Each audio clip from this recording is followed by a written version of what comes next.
Bonjour, aujourd'hui un épisode spécial, problème relationnel entre les arbitres et les joueurs et les coachs. Tout le monde partage une certaine responsabilité, ce qui dénote un problème de règles. Comme vous le savez, je suis d'une nature à proposer, alors je me lance. Première idée, installer dans les t-shirts des récepteurs audio et vidéo que Nike, le partenaire vêtements de la ligue, n'aura aucun mal à intégrer. Deuxième idée, un quatrième arbitre qui serait en charge de la vidéo à la table de score. Il pourrait siffler des fautes non vues ou même retourner des fautes sifflées qui ne seraient pas justifiées.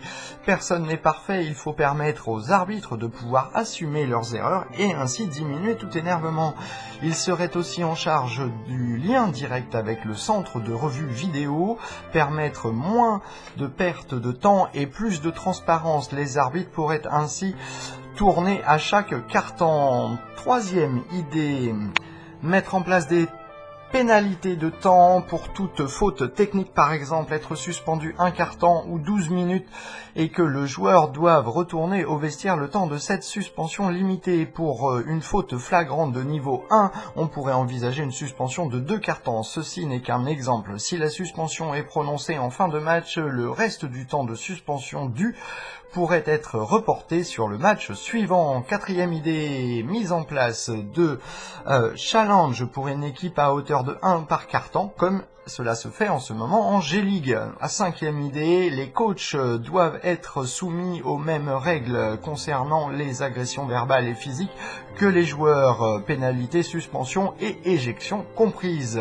6. Les taxes de fautes techniques comme d'abus verbaux devraient être doublées à partir de la deuxième, triplées pour la troisième fois, etc., etc.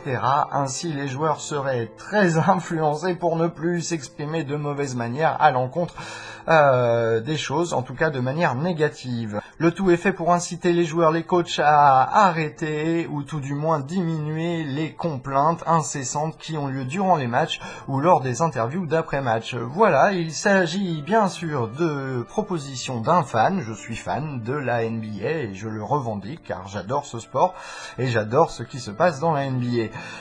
Rien d'autre, donc je propose, parce que c'est ma mentalité, je propose vous disposer. Voilà, c'est fini. Bonne soirée à tous et bon match à tous pour